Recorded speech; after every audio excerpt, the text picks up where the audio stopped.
Anyway, welcome, colleagues, once again to our Tuesday evening series, the Digital Online Streaming Mastery Show. Um, we are proceeding and looking at the next units, countdown to unit number 40. But let me officially welcome the guests. Welcome, ladies and gentlemen. Thanks for joining us. This is Comeza Radio Worldwide, the mind, the journey, the destiny. We apply our mind to the journey that takes us to our destiny. Our shows are based on the principle that we call idea.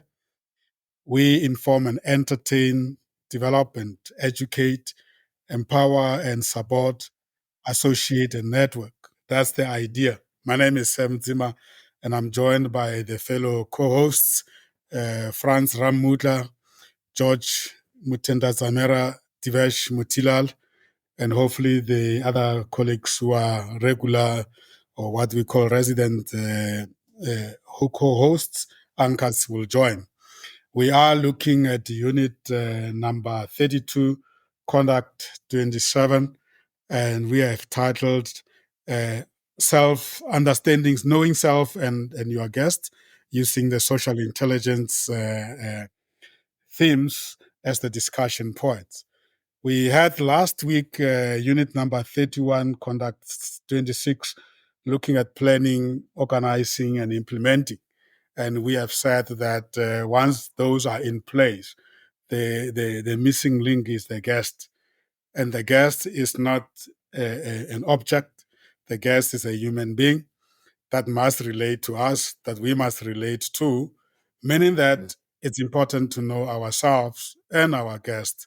But I would like to say that the starting point is ourselves. But in order to do that, you need to do that in keeping in mind that is for you to be able to coexist or to collaborate or to enter into conversation with another human being. In this case, we call the guest, and then of course social intelligence, or it's just a theme we brought in, and I think that is one of the emotional intelligence elements. The four quadrants of emotional intelligence talk about self-knowledge, knowledge of the others, knowledge of the environment, and then of course self-management. So we are looking at one quadrant today is, in fact, two quadrants: knowing yourself and knowing the other.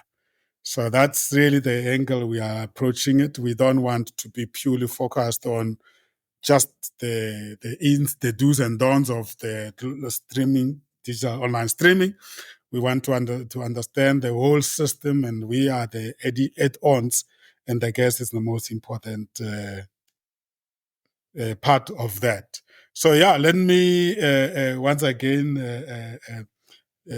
check in. I had a good day. I was preparing the whole day for this show, plus the show tomorrow. We are having the Valley University of Technology Student Academic Development Support and Work Integrated Learning. We have the show tomorrow where we are recognizing one of the alumni of the Work Integrated Learning joining us and inspire us and those who want to follow the same route. But now we are here. This is Train the Trainer kind of edition to this topic. We are all the graduates of the 2020-2021 initiative where we were teaching or learning for ourselves to understand the dynamics of digital online streaming. Now we're taking it to the next level.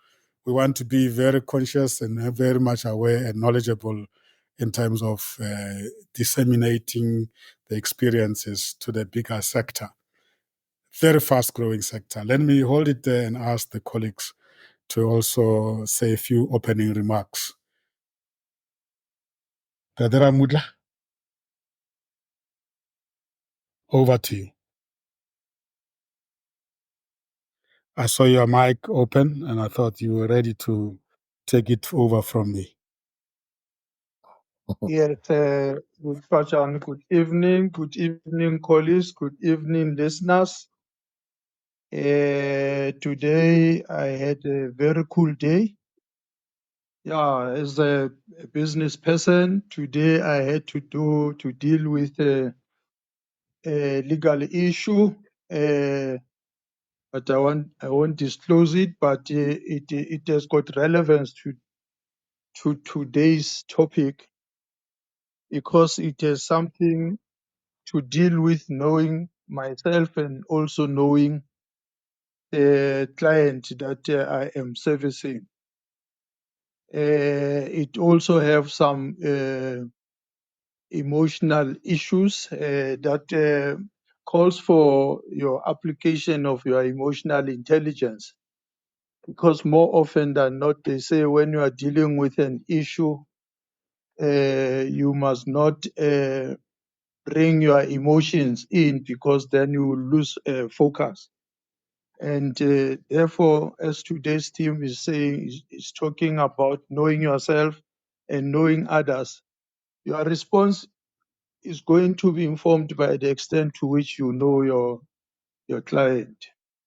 Yeah, so I think I spent most of the day working on feedback that I received from my legal advisors and giving them some recommendations as to how to deal with my issue. And for some few minutes and hours, I was also preparing for today's show. Thank you very much.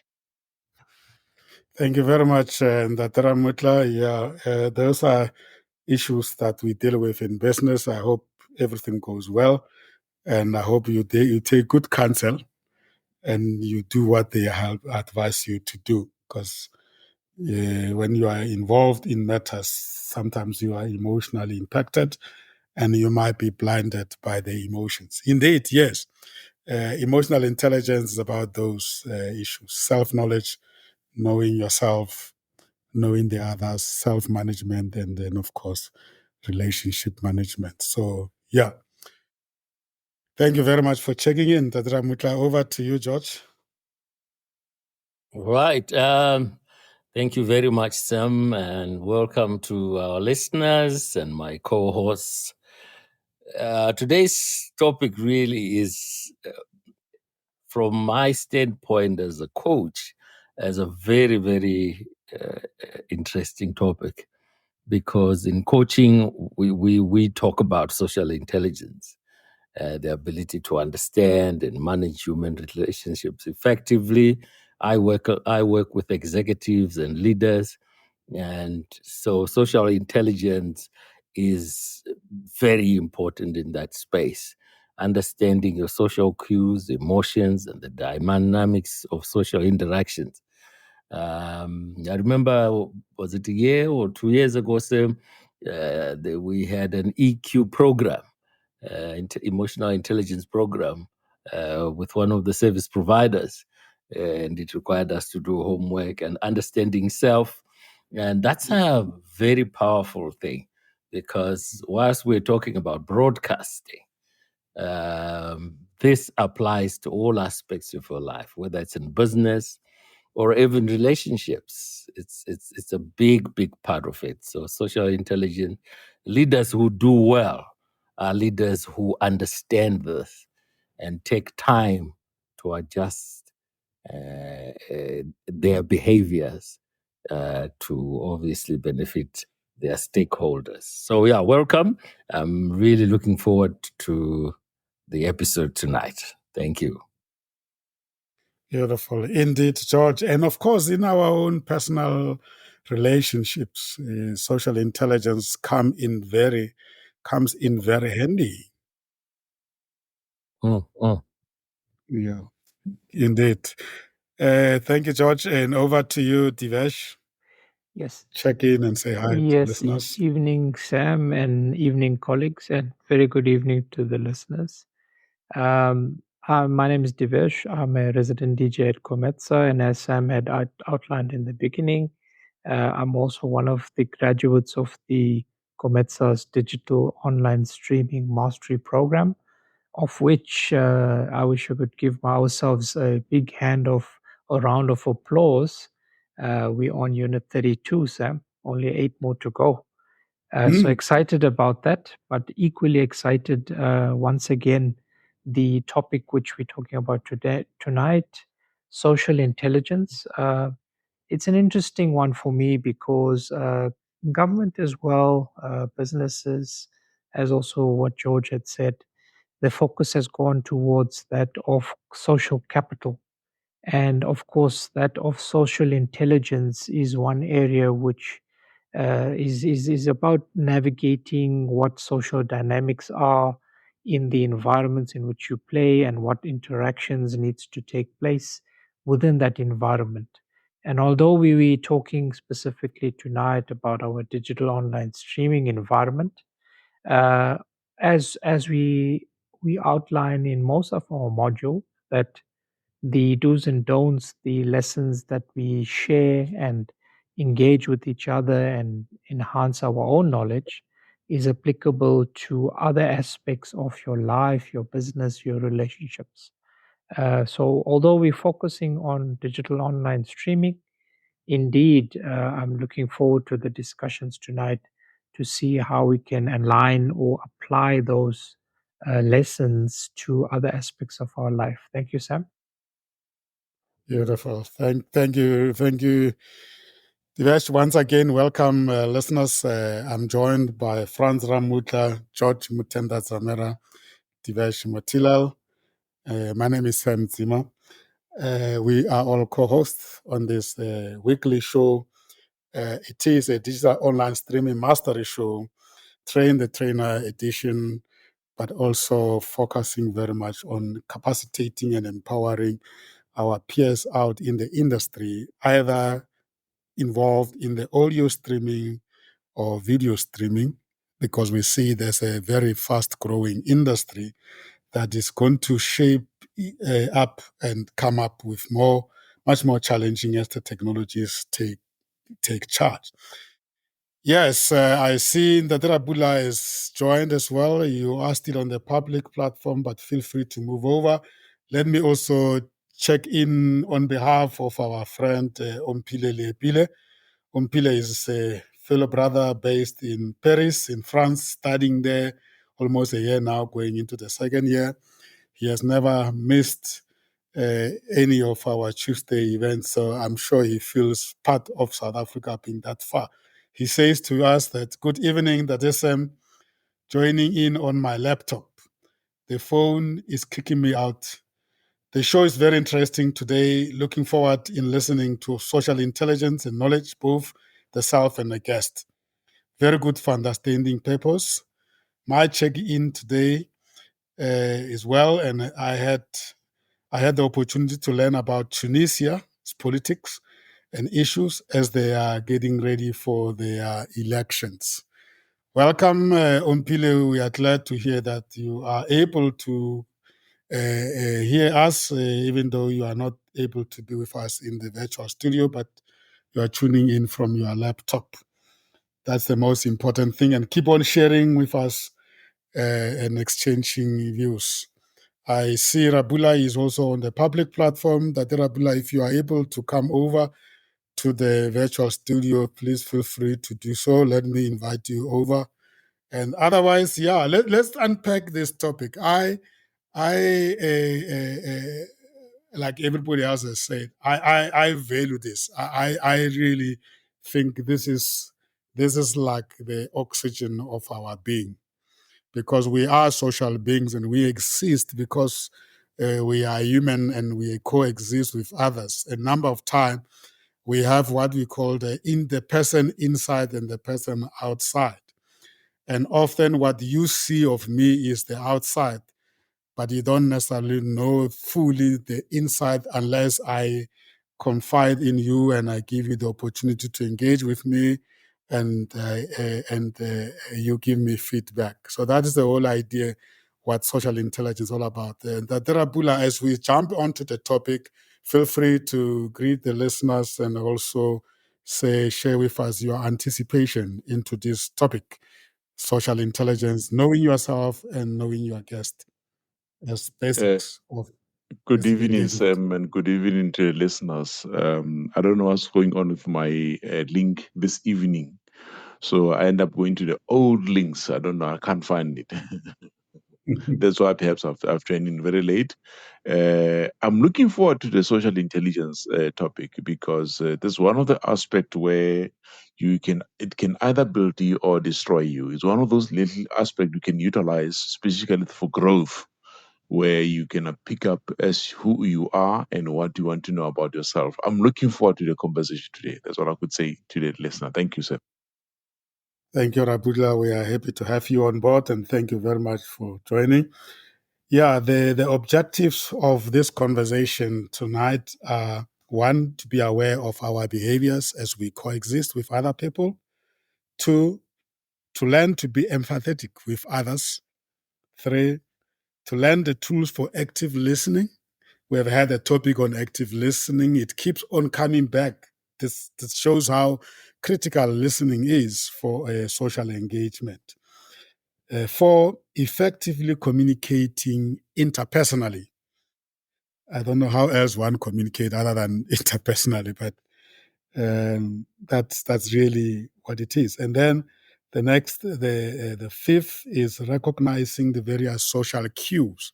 This is a very dicey one. What kind of cues do you look at when you arrive in a setting where there are people, maybe you not knowing them, meeting them for the first time, or if just as you relate to those that are your loved ones and the colleagues? What cues must you look at to make sure that you get better every day from your engagement with each other? The next objective is determining the appropriate conversation topics. And a number of times we find ourselves in conversations, in topics, and we don't even recognize how it came about that the topic became the topic. So this objective is suggesting that we need to be intentional about the topics that we engage in, and perhaps there need to be certain topics that we avoid for whatever reasons. But we can't just find ourselves involved in topics and we haven't really checked whether we have the right content or background or experience to engage in those topics, even to extent of leading the conversation. Lastly, then, of course, learn the various forms of body language, because communication is comprehensive, is words and actions and feelings and behaviors. So, yeah. So, they are broad definitions of social intelligence, but let's give it a try. We have shared some keywords that we can use to build the definition. I think the best is always to define it in our own way. That way it becomes easy for us to keep it in our vocabulary. Here I have pointers says that it is having an understanding of your environment and having a positive influence on those around you, expressing and interpreting social cues that will make you more confident in your social situations. So, but in a simple way, what does being socially intelligent mean? I mean, people talk about emotional intelligence, cultural intelligence, and now we have another one here called social intelligence. Let us be creative about it. And if you have literature to refer to, you're welcome to do that. And of course, listeners, you're welcome to drop some messages in the chat box. We are co-learning here. We don't claim to be the know-it-all. But it's a very, very important topic. Let me allow my co-hosts to take it forward, and we will keep on guiding based on the preparations we have done among ourselves.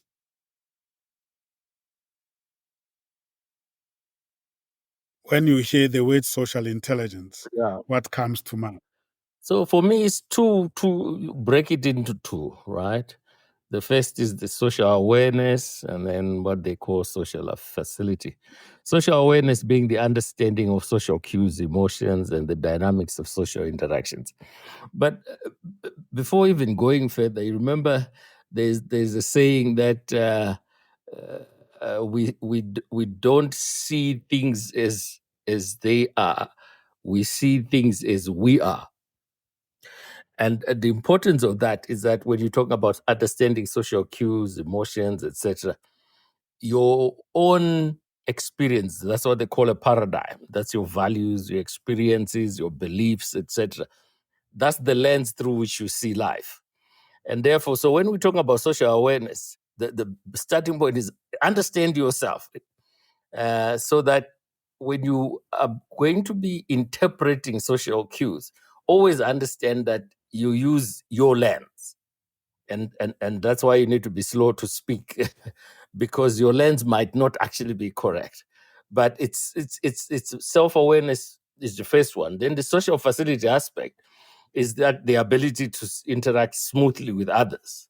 You know, we develop effective communication skills like we're doing now.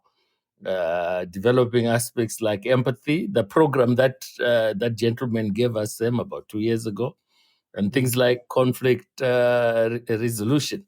But with the backdrop that understand that each person is going to be different, and so knowing yourself and being at a place where probably listening becomes first prize before you impose your own paradigms on other people.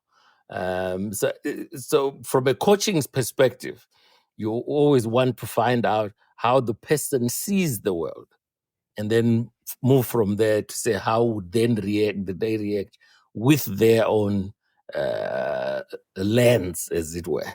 So it's a very powerful thing if once you master the ability to listen, understand other people, and then of course try and understand social cues.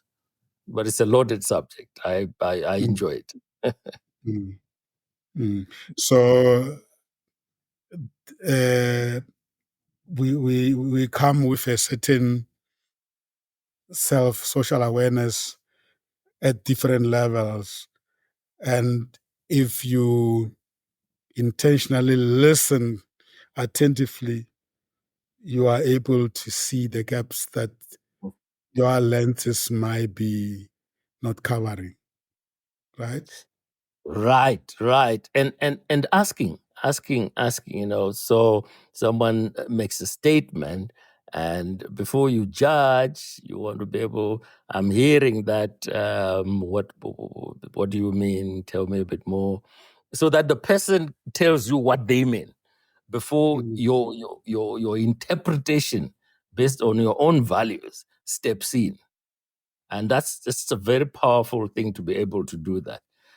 And it comes with practice and experience. Mm. Does it help for me to try and go back and investigate where did I get these lenses with which I'm seeing the world and seeing the people? Yes. And in fact, one of the things that we encourage is, you talk about it somewhere here, self-reflection. When you do self-reflection and you're looking at your values, your beliefs, and you're asking the question that say, on this particular value, mom and dad taught me that as I was growing up, but now I'm an old man. Does it still serve me? What does value mean to me? So we talk about apartheid, for instance, children growing up with certain perspectives.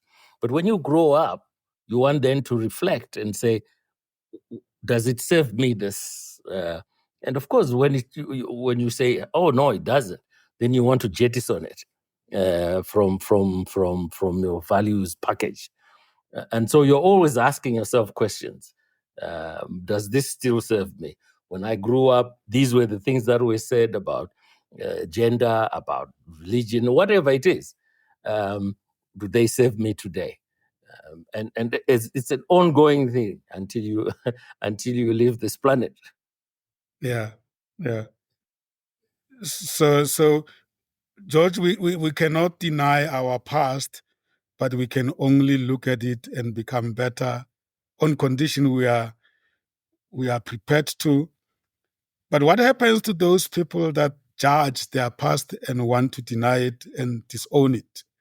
Is that the clever move? In other words, transformation of radical sort. Well, but that the inquiry say must always be, these are the values. Do they serve me today? based on what is happening in this environment.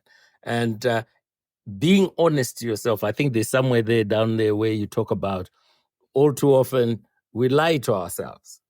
But if you have an open conversation, or get colleagues to comment, George, you will comment on him. What is that? What is it that we have? The window, the Johar window. Johar's window. Yes, and that exercise is very important. Get a few colleagues to comment, because you might actually think you're the big deal, and turns out you're not such a big deal.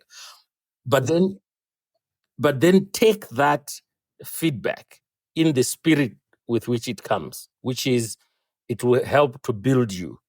So if there are shortcomings and your colleague says, George, this is a shortcoming, take it as it comes, and then say, okay, how do I improve this? It's not an easy exercise, Sam, because then you literally are judging yourself based on what, yeah.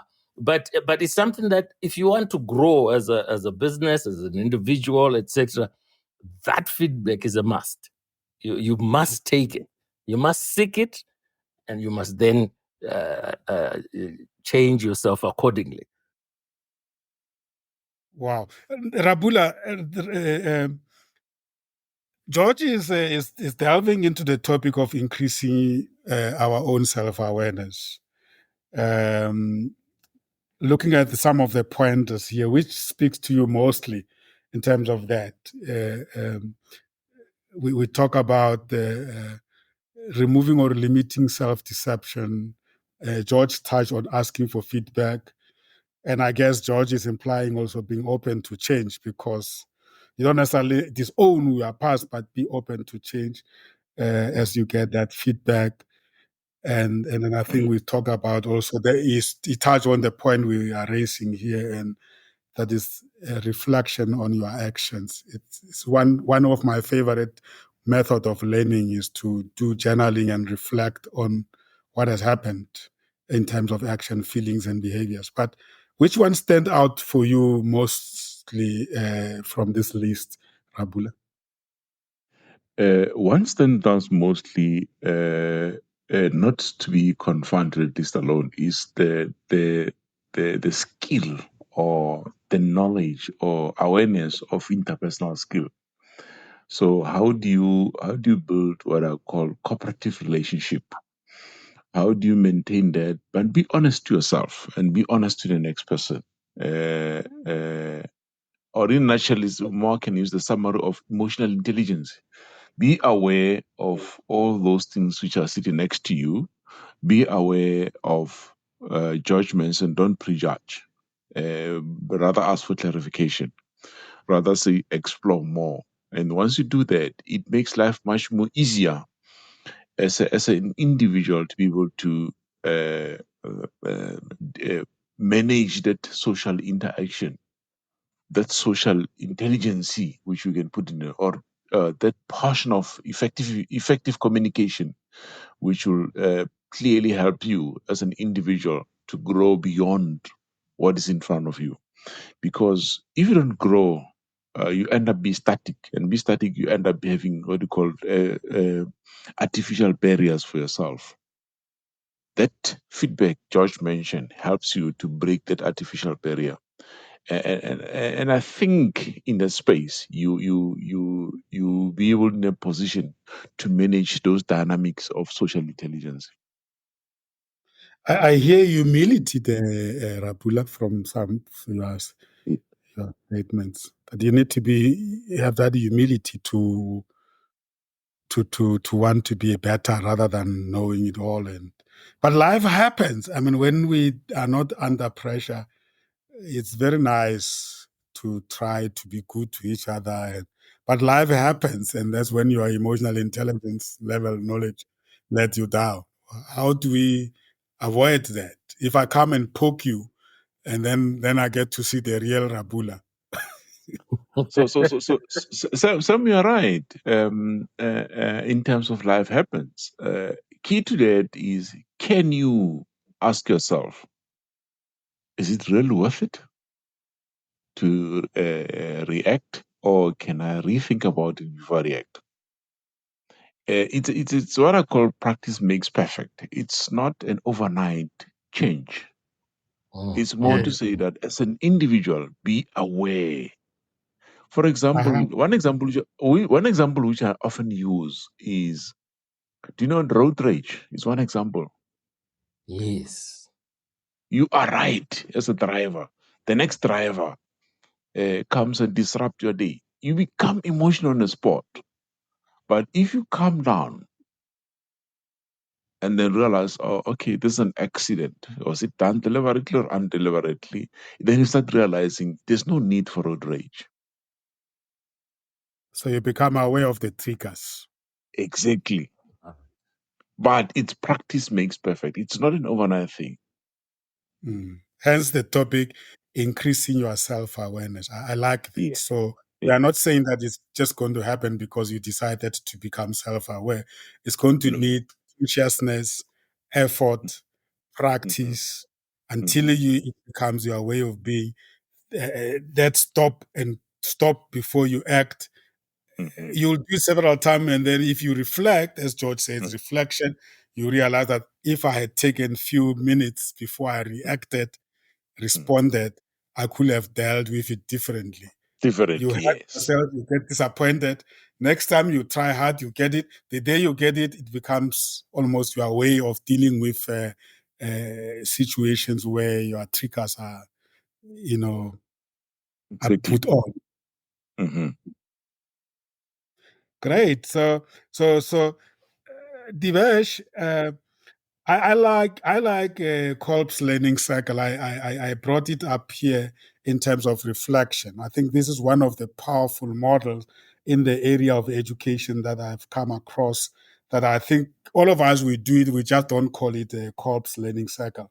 In terms of reflection, where something happens, you experience something. He calls it a concrete experience, and then the next step, which then you go, and this is also Rapula is answering, how do we learn to manage us from being triggered?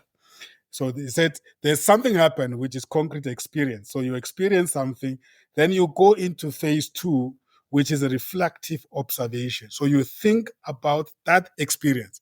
Instead of acting, you sit back and say, oh, something has happened. What does that mean? He calls that the reflective observation. Then you go into phase 3, where you said you go into what he calls abstract conceptualization. In other words, is there something that I can learn from what I've just experienced?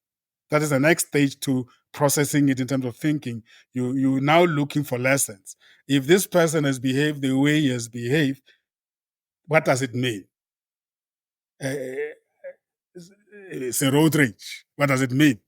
And then the last one, he says, he goes into active experimentation. In other ways, now you do something about it, or you practice, you put it into practice. If it was positive, and I guess if it was negative, your action will be avoiding it because it's not a good experience. Is it something that, am I right to say that actually it doesn't even have to be a model called learning cycle? It's just how we are. We must just learn to go through those stages until we become aware that it helps to process things that way rather than just shooting from the hip.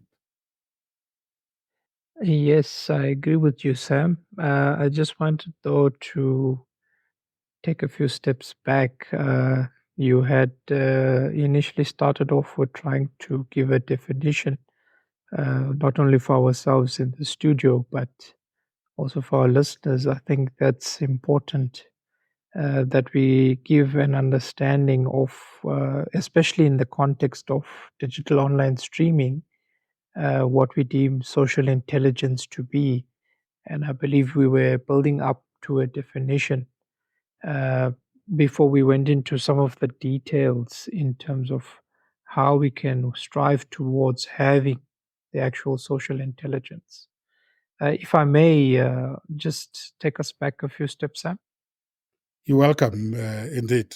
I actually took long to give you to call you over to reflect on the topic. Yes, we're welcome to do that, and you can No problem. reflect on some of the pointers the colleagues raised. Thank you, Sam. I wanted to just share as well that especially in the context of digital online streaming, and although I did mention in the beginning that some of these are applicable to other aspects of life, and we have been discussing those aspects as well with the colleagues in the studio. But when we look at areas that consist of what social intelligence is about, we'd look at how we engage and interact. So we also mentioned those aspects. Both George and Rapula spoke of those. And in the term, in context of digital online streaming, when we talk of engagement, interaction, we're talking about community building. So we want to put a show out. We want to be successful as streamers. So hence, we want to actually build a loyal community. And then once we've got a community, the aspects of emotional intelligence must come into play, where we need to understand empathy and responsiveness and be able to empathize with our audience. That community that we've actually tried to build, we need to know how to manage the dynamics of their emotions and their feelings. And when we talk about managing emotions, evoking feelings in listeners, uh, another aspect comes into play within that social intelligence value chain, and that of how you go about creating your content, how you adapt your content. So you have to tailor it, as, of course, to meet those emotional requirements of your audience, and also balancing those the content you provide, so that you make sure that although you give high quality content, it must be engaging at an emotional level with the community that you are actually delivering that content for. Again, another element of the value chain of social intelligence, which also I think adds to what we can deem a definition, is that of psychological well-being, and that's also another point both George and Rapula and yourself, Sam, um, touched on. And when we talk of psychological well-being, we're talking about what is the impact of the well-being of both the guest, the co-host, the host itself, how you manage yourself from a psychological well-being perspective, and definitely what positive, negative effects that you would be having on your engagement with the listeners. And of course, when you reach the point where your show is actually a revenue stream for both yourself as the provider of the content as well as the platform that you are hosting your show on, then you also need to align that financial commitments to psychological well-being as well, Sam. That's what I wanted to add earlier on, Sam. And I think I also responded to my inputs that my colleagues also raised. Mm. Beautiful. Thank you very much. And I guess that is something that you can easily forget when you are in the studio with your guests, that the psychological well-being of the listeners that are with you now in the show live, and those who will be listening to your final product, the podcast, later. And that, in terms of that social intelligence, then it also speaks, Divesh, to understanding the environment. I think that the environment is broader in this context as well, and that is brought into the definition of social intelligence. It's not just you and the next person, but it's the environment, the context under which you are holding that conversation, I guess.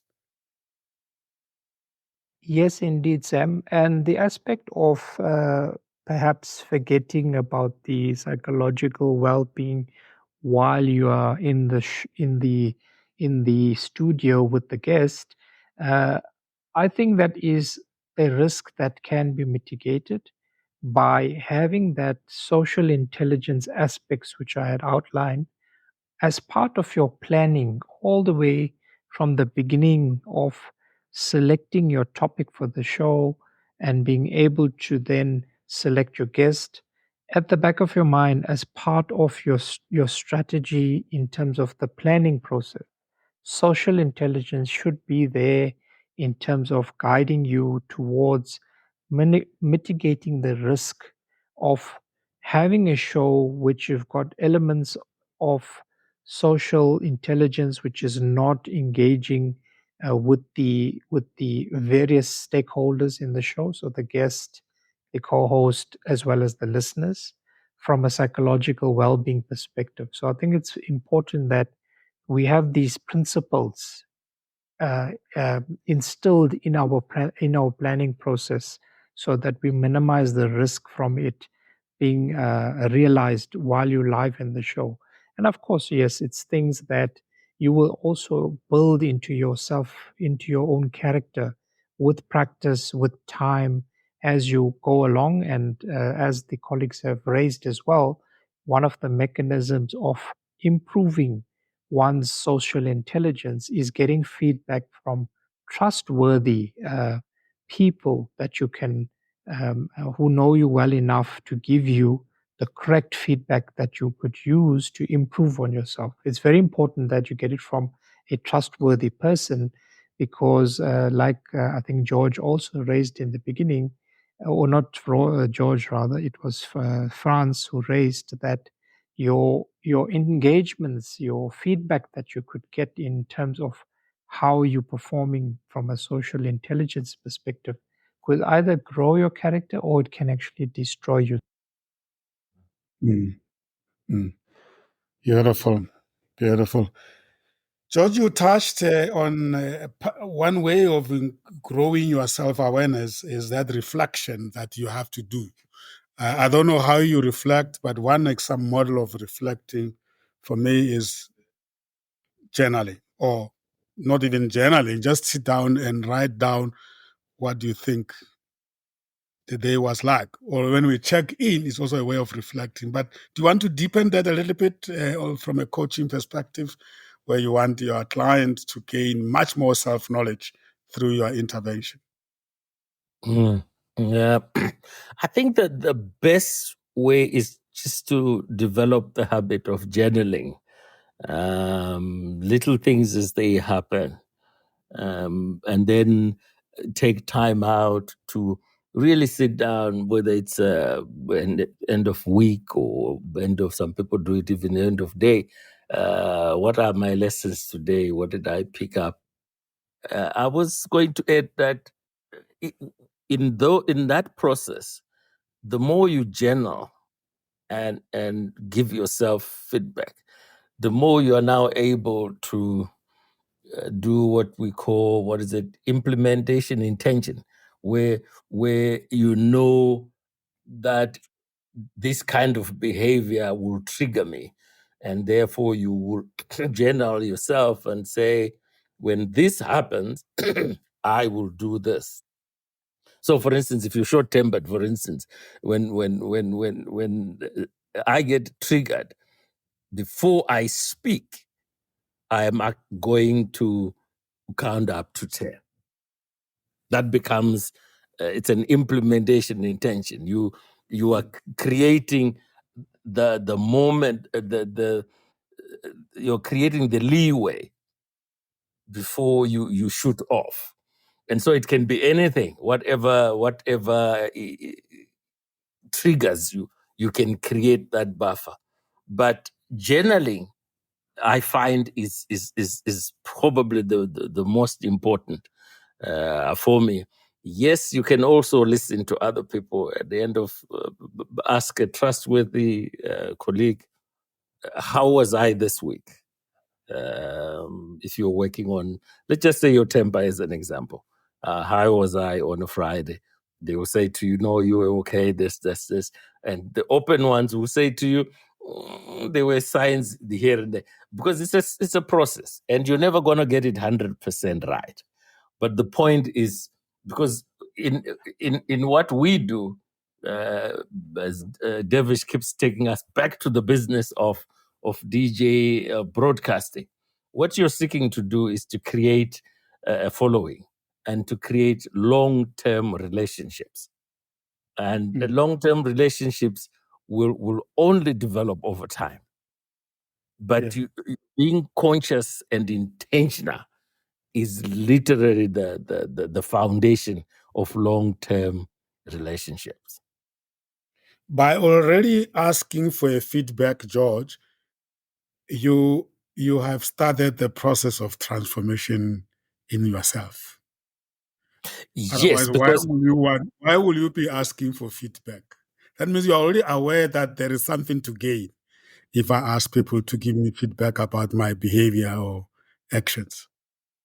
yes, and I emphasize that when you're seeking feedback, really don't go to the people who like George all the time. Actually, go to people who, some of them in the workplace, you probably don't quite get on. But be brave enough to ask that particular person. Because in life, there are few close friends who will give it to you as it is. Most of them will sugarcoat it a little, not to offend you. But that's not what you want. What you're looking for is someone who will help you grow. And in that process, offense mustn't get in the way. They will give you something that this is not too good. But that's where you learn. That's how you get better. And so, I remember when we had those feedback sessions, some of them came back and they were not so nice. But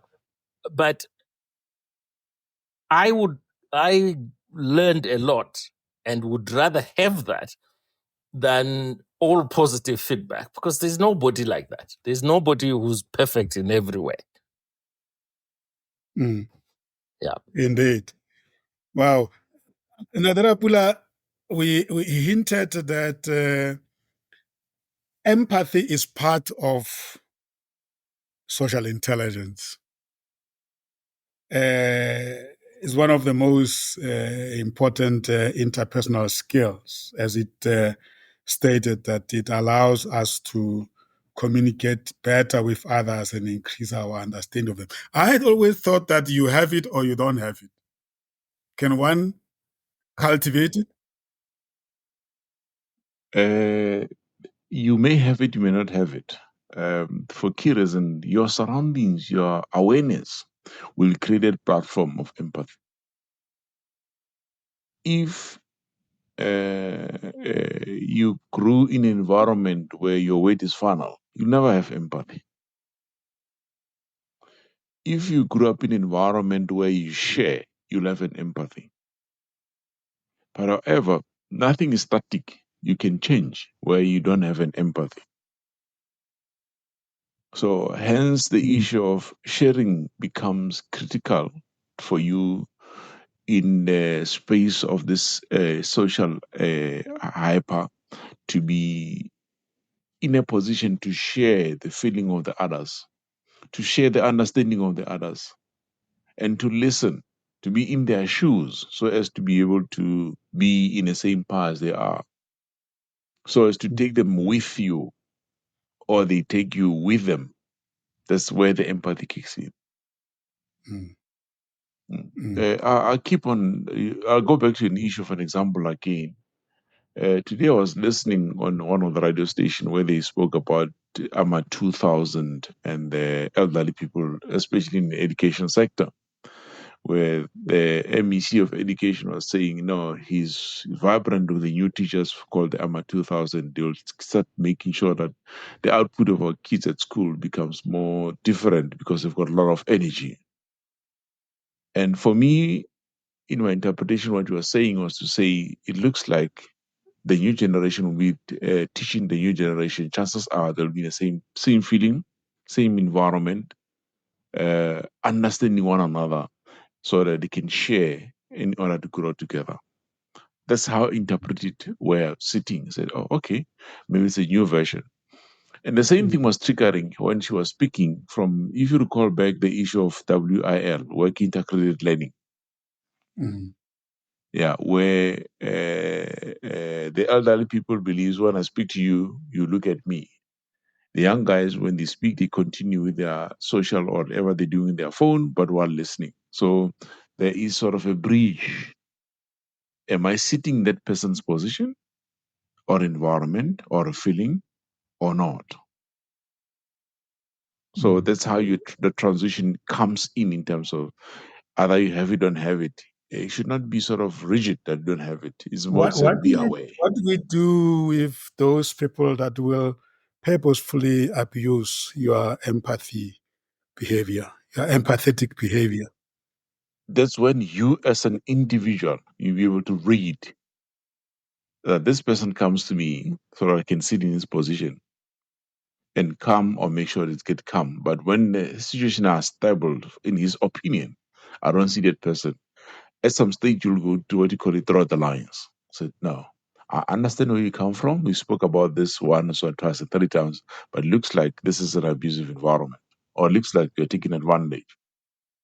So let's reconnect and make sure that I help you to grow. I don't help you to depend on me. But otherwise, it's an important asset in social Yeah, situation relationship yeah, that one yeah, must cultivate and practice. yeah, yeah. Like putting yourself in the shoes of someone that is going through a particular issue, rather than judging the person. No, yes. But on the other hand, while you're doing that, you are inculcating that person. That person must grow. So that tomorrow, before he comes or she comes to you for empathy, she should do a reflection on herself too first. Mm. Beautiful. I don't know whether Ndadera Ramutla is able to hear us. Earlier on, he was struggling a bit. There is this desire of all of us that we have, and that is not to judge people. I mean, and there's argument that whether we like it or not, we are always judging. How can we make sure that we don't judge horribly intentionally, George? Because that takes away the empathy. Yeah. Okay. Let me first support Rapula there. Rapula says it's something that you can develop. Indeed, empathy is a skill. You can develop it with time and practicing mindfulness and all those other things. Active listening. That's another thing. So it's something that you can develop. And judging, it's a very interesting subject that I think we are wired as human beings to judge. And I'm not quoting any scientific authority on that. This is just the way I see human behavior. We are wired to judge. And the reason why we're wired to judge is that we need that for survival, to be able to judge, oh, is that man is walking down the alley.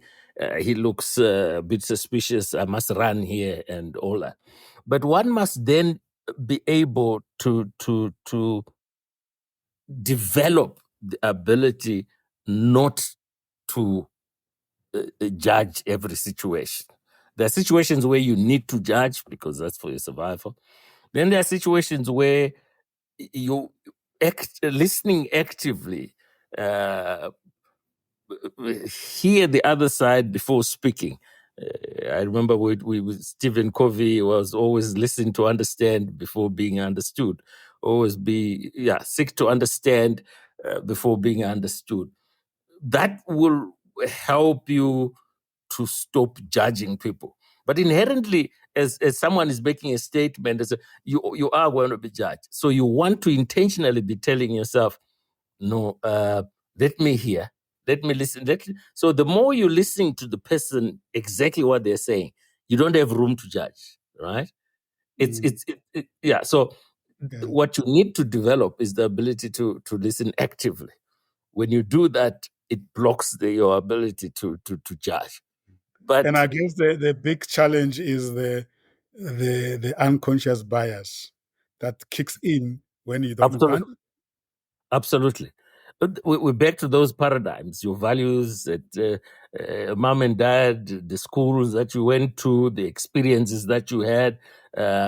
If you take somebody who grew up in an environment of abuse, there are signs that point that this is going to be abuse. You would struggle to get them not to judge something as it comes. But the thing is is to be able to say, this is me. I get triggered by these 1, 2, 3, 4, 5 things. And so I must learn to listen a bit more, understanding who I am and what triggers me. But judging, you are invariably going to do that. It's just the conscious effort to say, maybe don't express it. Give the person the opportunity to speak. Then you can, yeah. I know it's a difficult discussion around whether you should judge.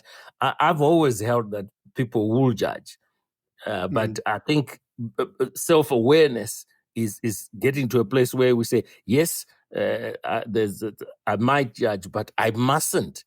In this circumstance, I mustn't judge. I must listen and really listen.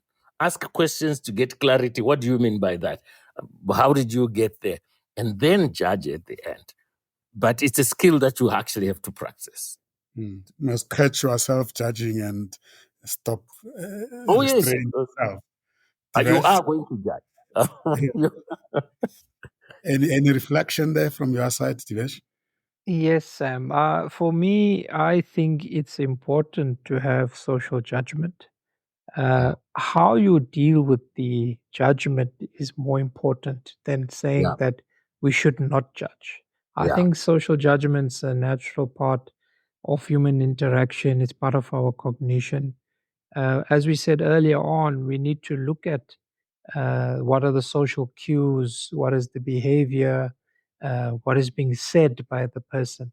And then we must enact our ethical considerations into aspects of being fair to the person, being fair to what is being said, and then give our empathy into that situation. But I still think it's really important we not say that we must not judge. We have to judge to give an honest evaluation, to form our opinion, and to drive our decisions as to what we're going to say, how we're going to, have an emotional reaction to that situation. So for me, social judgment is a natural progression, and it's something that we can't suppress.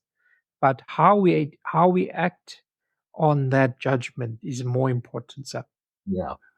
I must just hope that you judge me very well, Divesh, because you are going to judge me. As I was saying, Sam, it's not about what I judged, it's about how I enact my judgment. Yeah, I think it's helpful for people to understand that you will be judged, but just be hopeful that you are judged. The how you are judged is very progressive. Rabula. It is. You know what you just said is very interesting. That when you said Divesh is going to judge you, it is, and it depends. Normally use the word depends on a severity or on a degree of the judgment. So if the child comes to you and articulating whatever the child will say to you, at a time, what you're going to do, first thing you're going to listen. Subsequent to that, perhaps you can make an ideal scenario without hearing the other side of the story. So you already make a judgment, but depending on the severity of judgment in that space. The most painful one, sorry, Rabula, yeah, carry on. No, I was just saying, no, this how is used the way, depending on the degree of the judgment around that. So I'm going to use the child as a typical example. Because when the child comes to you and run into you, when the first child is looking for protection. So you offer the protection, and subsequent to that, perhaps you get a lot of a bigger portion of what happened before. Wow. What I have difficulty with at a personal level, and that Ramutla, if you can hear me, I find it very difficult not to self-judge.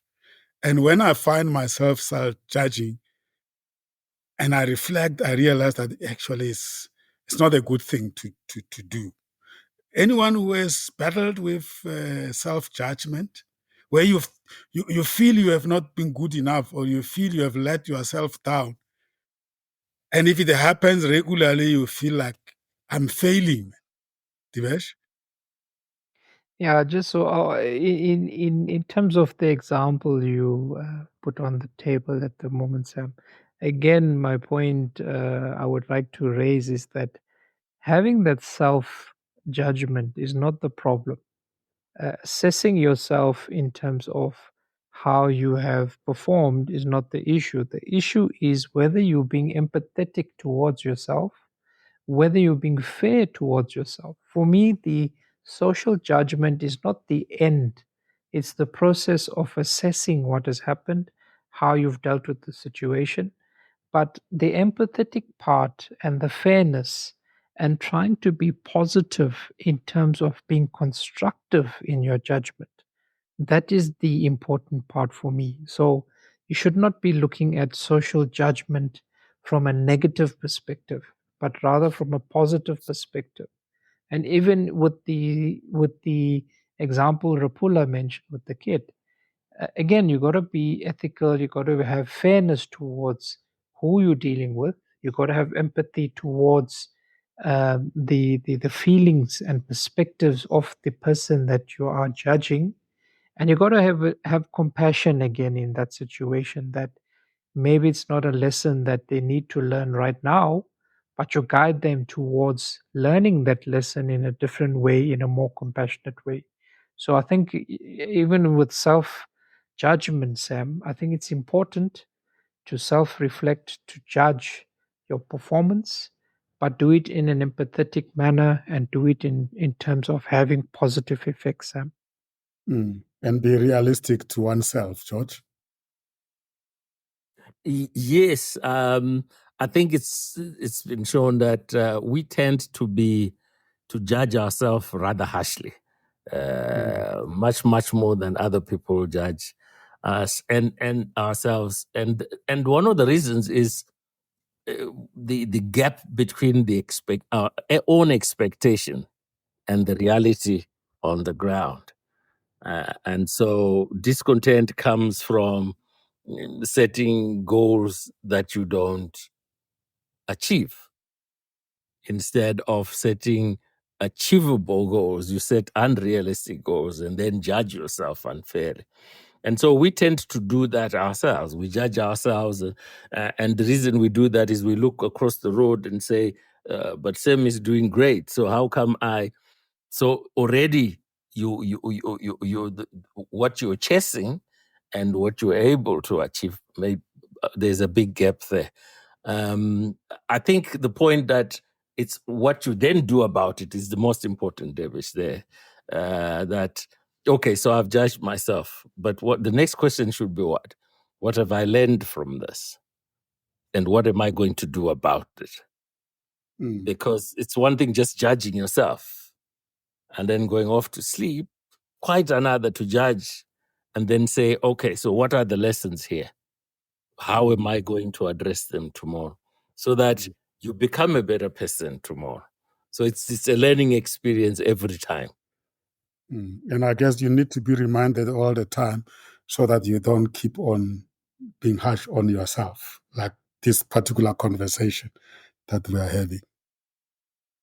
That there will be moments where you tempted to judge yourself, but that's not the way you should go about it. So, and again, bringing it back to relating to others, and in this particular instance, Divesh, in terms of relating to our stakeholders, the listeners, and also the guests. By the way, we are reflecting on ourselves, but we are also using that to equip ourselves to engage with the person. And that takes me to the role of active listening in creating socially progressive interaction. active listening as part of social intelligence. We have dealt with this before. Maybe we don't have to spend too much time on it, but I think it keeps on coming. And last time we spoke about active listening. You can go deeper to even what we call generative listening, where you have empathy and you try to understand where, as you are listening to what that person is saying to you, you're trying to understand what triggers that person to say what they are saying and what could be the things that cause them to think the way they are thinking. So in this context, how can active listening help us engage progressively with our guest in a digital streaming platform or in a conversation that you are streaming to the bigger public?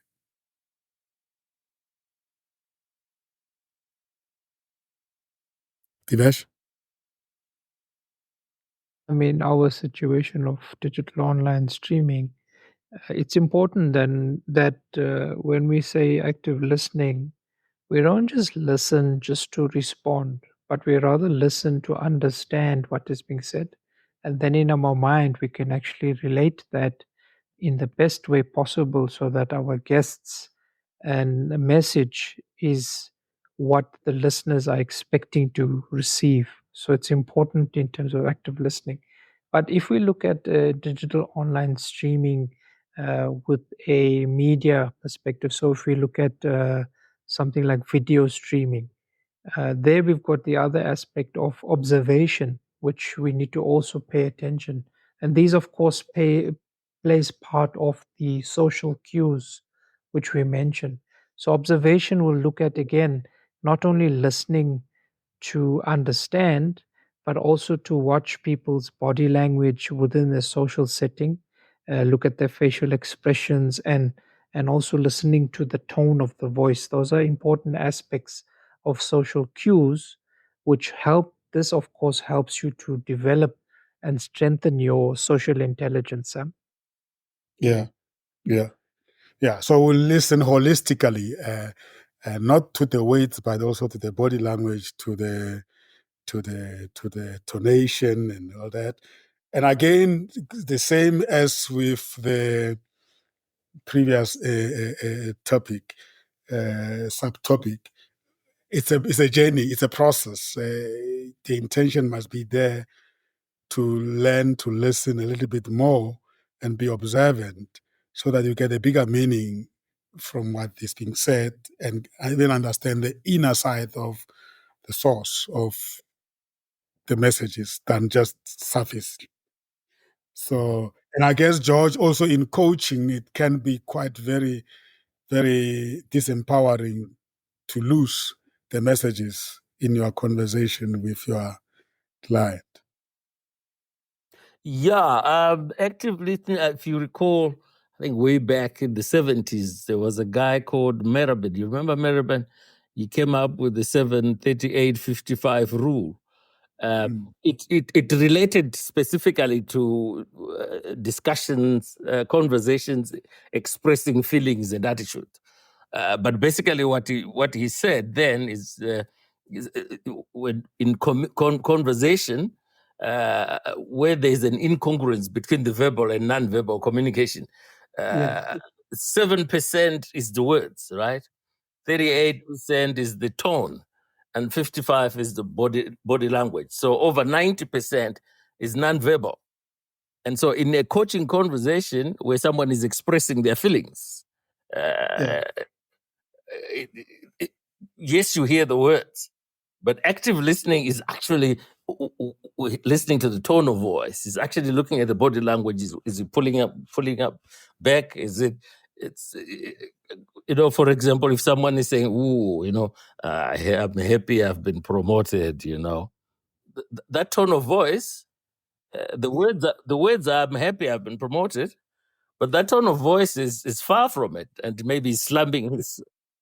So it leads you to. Tone says that there goes my freedom away. It actually points to a conversation that you must have to say, hey. And so in face-to-face conversation and expressing feelings and attitude, That's very important. But I know the rule is now, I know the people like CIA, etc., they use it in conflict resolution and all that. It's a general rule, but I think basically what it says, pay attention to more than the words. That's really, forget the numbers, but pay attention to what is not being said. What is the guy not saying to me? And if you're listening to someone talking and you're fully engaged, you can see that there's something not being said. You may not know exactly what it is, and that forces you to keep getting back. Is there something else that you may want to talk about? And so, from a coaching perspective, this is powerful. This thing around active listening, and so if you're bringing it to the subject we're talking about, even your audience, you don't see them.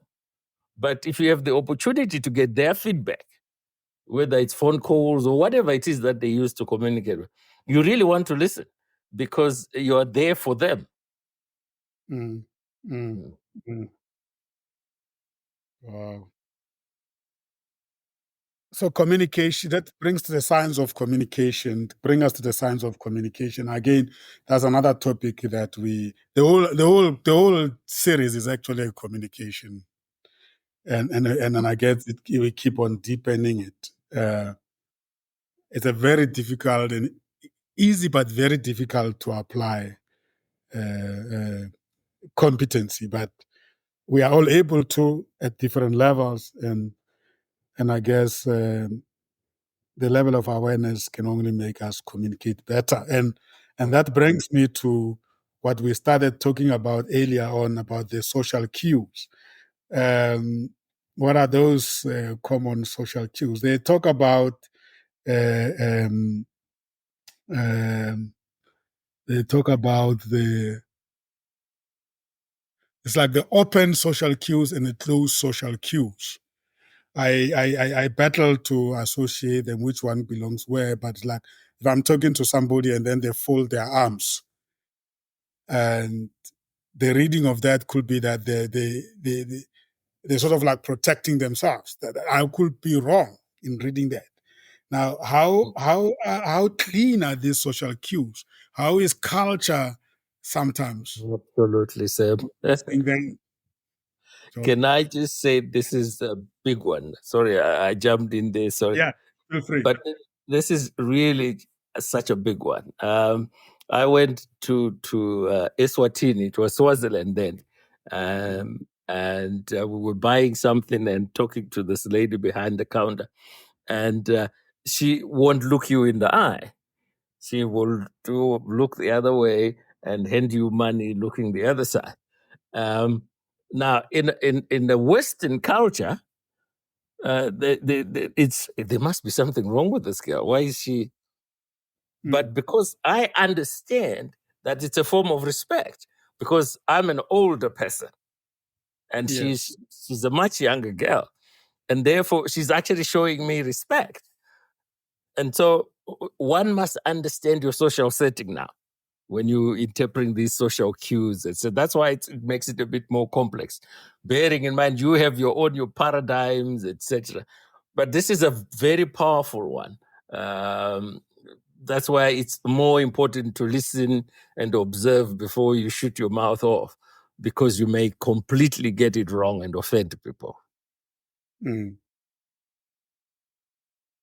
Let's acknowledge Maynard. Maynard, I left you purposefully to settle down a little bit. I am not sure how much you have now been able to absorb, but I hope you feel welcome at the same time. Well, thanks, Narisam. And so far I think I'm settling down. Thanks for the opportunity and apologies for being late. I knocked off late this week. Yeah. Okay, cool. Thanks for joining us, and please feel free to interject whenever you feel like. Ndadera Bula, Umutswana, I'm a Mupedi. You and I have interacted quite a lot. Have you picked up some cultural impact in the way you experience me? Let me put you on the spot. Sam, we're dealing with audience here who are listening and listeners who are listening to us.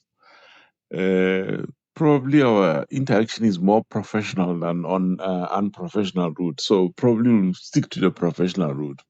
But key to any conversation, key to any interaction, it's both sides. It's both, I use the word sign language and both verbal language. Those two, you combine them together, they are most critical to that.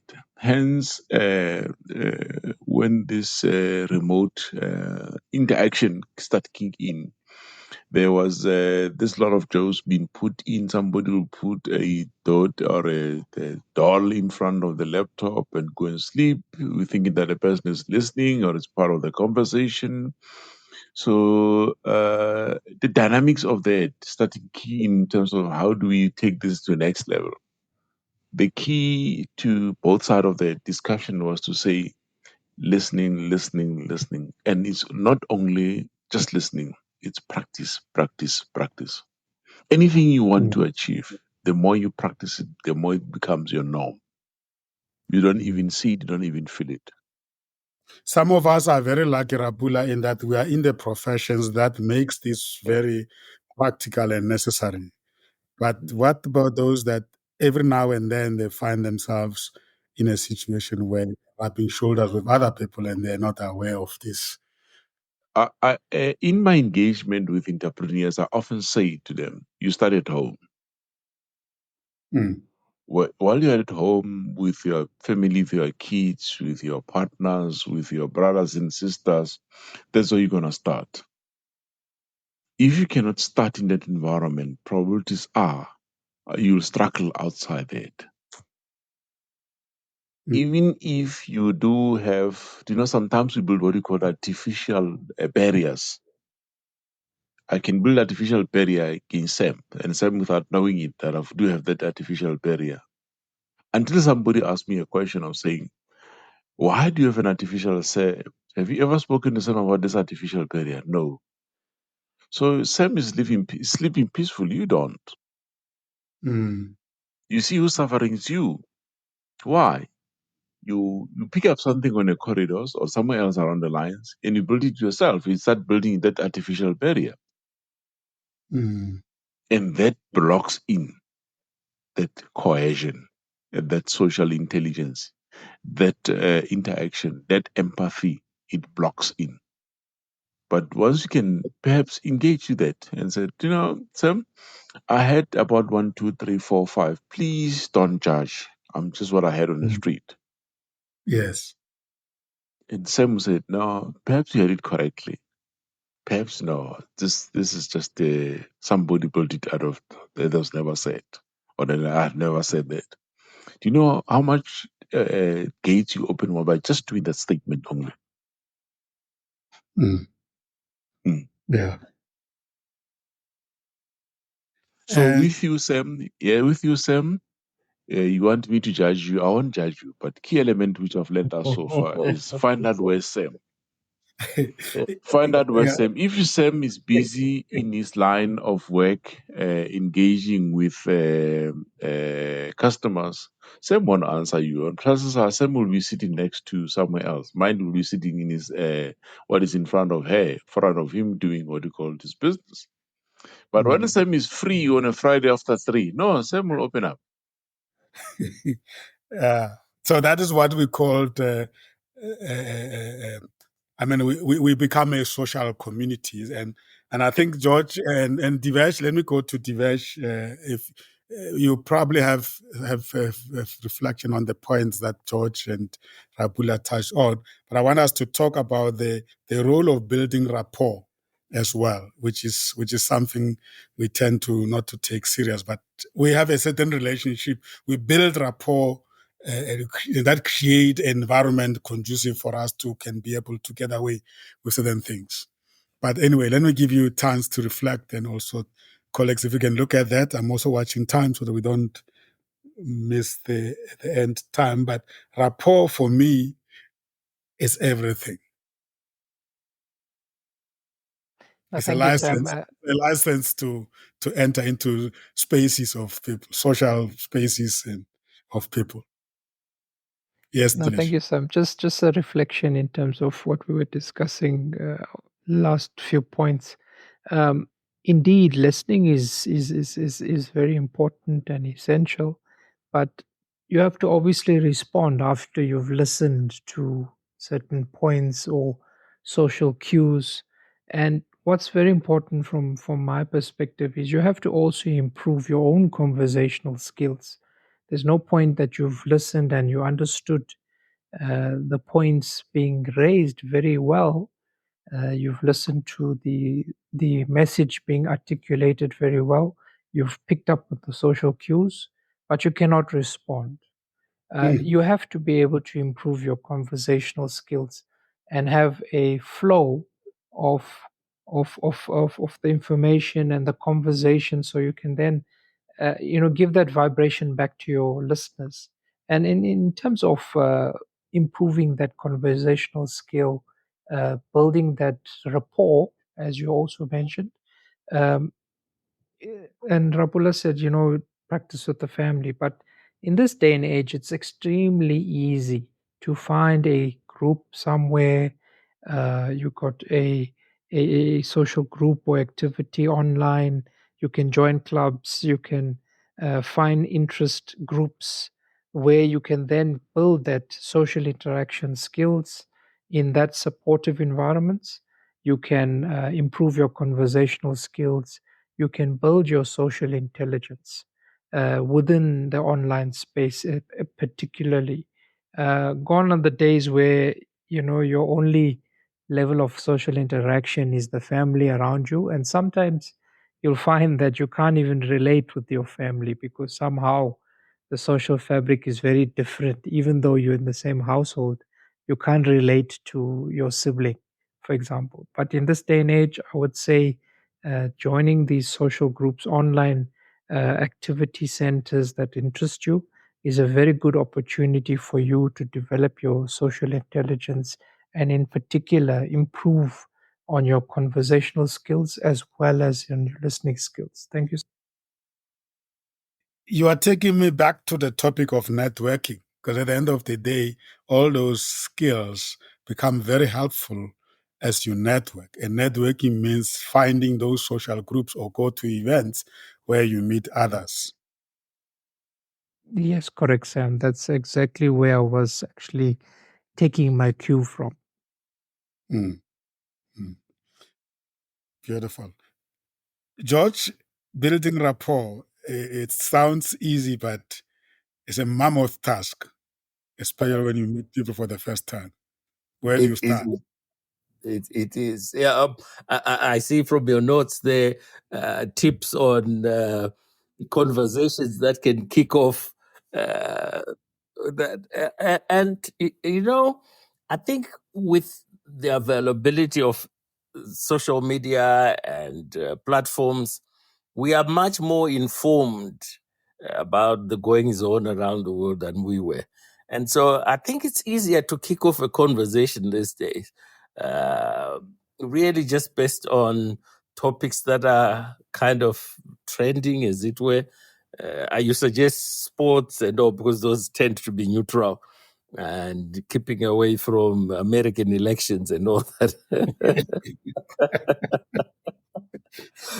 but you as if you're going to be run your own show, you're going to have to develop the skill of kicking off conversations with people you don't know.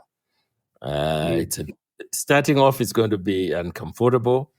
And the key is always to ask about the other person. What do they do? How are they finding their business, etc., and really listen to them. Who knows, you might add a nugget or two to them. The worst thing you can ever do is to talk about yourself. Don't go into a conversation and say, who I know me. I do the yeah. If you want to turn people off, that's what you do. Never talk about yourself. Talk about them and what they are doing, their aspirations, where they want to go. If they ask you about yourself, yeah, sure, say something about yourself. Most people in conversations, they want to talk about themselves, and that turns everyone off. So if you're just listening, when you go to a party, please don't talk about yourself. Be interested in the other person and Yes, show and genuine interest. Yeah, what do they yeah, do? and in many cases, those who are then empathetic and they are fully present, after they've answered the question that you ask about them, they'll say, "What about you?" Yes, yeah, which is fine. Yeah, but don't overdo yourself. Don't tell about the chickens and the hens at home. Nah. Yeah. No, in principle is to start the conversation, you need to develop interest in people.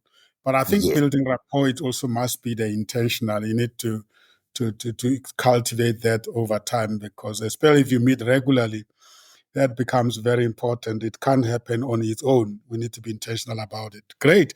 Thank you so much, colleagues. I have a couple of questions here that I thought the listeners might want to take home with before you guys can check out.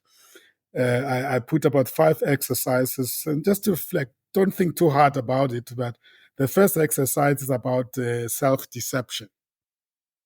Think of 5 things you have created self-deceptions about, and note why you think they were created, and please be honest to yourself. I think all of us have got that, where, we George, you mentioned at the beginning, you think you are happening, meanwhile you are not. That that's basically self-deception. That is over assured of yourself without proof, and Yeah. even thinking that you are the best. So I think we need to. This is very helpful, because I'm sure we have situations where we knew that we're not necessarily really the best, but we console ourselves to say, "But I'm the best." So that's just an exercise to reflect. The second one is the importance of feedback. Outline the importance of feedback and how we can use it to benefit ourselves. Why is feedback important to me? That's the first question, sub question. And secondly, how can I obtain feedback and use it to my advantage? I think we emphasize that if you want to grow your self-awareness and self-knowledge, you're going to need the feedback from other people. George, you touched on Johari's window. That's a very good model you can use to plug the feedback you get into those blind spots. The third exercise that I want listeners to reflect on is, how can I be open to change? Here we ask you, make notes of ways you can be more open to change. Determine if you need to change things in your life, or if you can develop new habits to help you with this goal. The fourth one is about how I judge others. That's exercise 4. Write some characteristics you tend to judge people on, including their clothing, skin color, gender, or work abilities. Then make a note as to why you think these characteristics cause these judgments. Again, here, we're asking you to be honest with yourself. Lastly, exercise number 5. It's about attunement. What is attunement? Define in your own ways what attunement means. Then list several actions or behaviors that demonstrate attunement to other people. So attunement is like, I will simplify it by saying the connection. You are tuned into something, showing interest and being fully present, and even sending cues to the person that says, "I'm with you, I'm listening, I hear you." So that is a competency or a skill that sometimes we take it very lightly. Great. Let me give you a chance to reflect on those exercises and checking out. We've already gone over time, but let's use the few seconds available to check out. Who wants to check out first? Oh, happy to do that. Really, as I said, this is at the start. It's a very, very useful topic. And I would recommend for the listeners who are not into coaching as their day to day to really look up the topic of self awareness, and it's such an important topic to be able to understand yourself, and that will help you in whatever relationships. And I always bring it even back into the home. When you understand yourself fully, you are able to understand your triggers, and you are able to develop plans to avoid being triggered, or what to do when triggered. It's such a powerful thing. And yeah, and as usual, thank you very much, listeners, for spending time. We don't take this for granted, and we do appreciate that. This is a time that you could be doing other things, but you choose to be with us, and therefore, we are very, very grateful for that. Thank you very much. Indeed. Thanks, George. Thank you so much for your input as well. Rabula? From my side, I think this session reiterate to me that listening is a practice. Right. If you don't practice, it will never be on you subconsciously, or practice it more like you do it consciously, and you do it very professional. So that's me when I start listening to more and more. I said, you know what you need to? I think you need to start listening as more than you think you are listening from now onwards. Indeed. And specifically when George mentioned about as a coach, even outside the coach, if you practice listening, I think some of the enemies, I use the word enemies, you have developed is because you didn't listen. Some of the friends you've made, perhaps you did it because you did listen. That's the definition. For me, that's my take home today. And I need to start it now. Thank you so I'm much, listening, Rabula. Sam. I'm listening to Beautiful. Thank you so much, Rabula. Divesh? Yes, thank you again once for the thank you once again, Sam, for a very good show. And for me, I like to stick with the basics in terms of what we mean by social intelligence. And for me, that involves how we engage with views. If it's a visual type of show that you have in a streaming environment, understanding your audience, what their preferences are, creating a positive community environment. And in that community, we have the guest, we have the co host, the host of the show itself, as well as the most important element for me, the listeners. Thank you, Sam. Beautiful indeed. Thanks, Divesh. Maynard, are you able to say a few words? I know you came late and you are still here with us. And there is so far I think the most colleagues have wrapped it up, but what I can say is that listening is a skill, and hence we need to listen attentively. And social judgment is something that we need to consider, especially if you are in this kind of platforms that we are always at. Social media and other things can build you and can break you at the same time. So you need to take social judgment as well into cognizance. Thank you very much, and thanks for being able to join us. Umpile, I haven't seen your checkout. If you are able to, you can WhatsApp us. Otherwise, we know you are in the background. And Adara Mutla, you also had struggles with connectivity. I'm not sure if you are able to check out, but we know you are hearing us from the background. Thank you so much, colleagues. That was unit number 32, Conduct 27, Social Intelligence, Knowing Yourself and Knowing Your Guests. We look forward to welcome you next week, Tuesday, when we look at unit number 33, Conduct 28, Setting the Rules, Leadership and Influence. So, setting the rules and principles. I think we are suggesting here that you don't just stream broadly, widely, without framework. For every program, every show, and every platform, there are guidelines, there are rules. And some of them are subtle, some are obvious. Some of them are informed by the objectives of the show and the platform and the strategy that we want to achieve. So we're going to talk about that. We are moving closer to actually looking at streaming as an enterprise or as an offering that needs to be sort of like positioned in a way that it's is well delivered. Thank you so much, listeners, for joining in. And let me also invite you to join us tomorrow.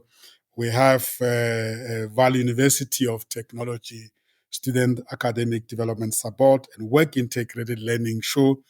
We are honoring one of the graduates from the Work Integrated Learning from the university itself, who happen also to be working at the same university where she did her own Work Integrated Learning. Her name is Nontobeko Muimane.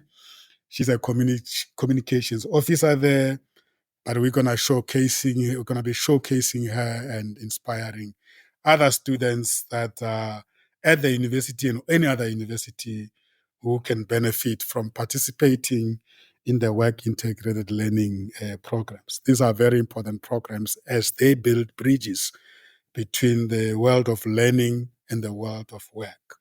Today's students are very fortunate that such programs are in place. So join us tomorrow, starting a little bit earlier, 1800 hours until 1900 hours, and let's enjoy and learn.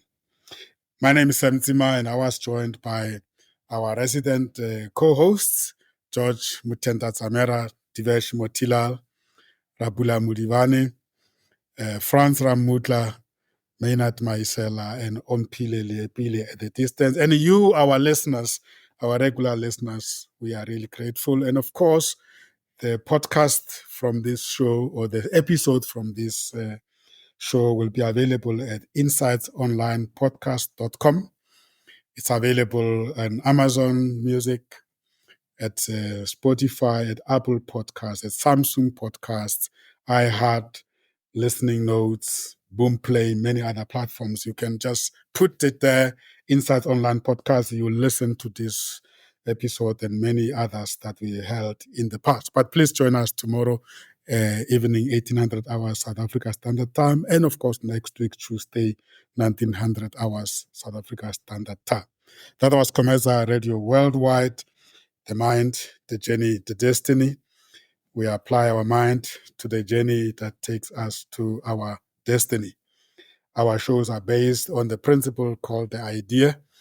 We inform and entertain, develop and educate, empower and support, associate and network. That's the idea. Thank you. Take care until we meet again. Goodbye.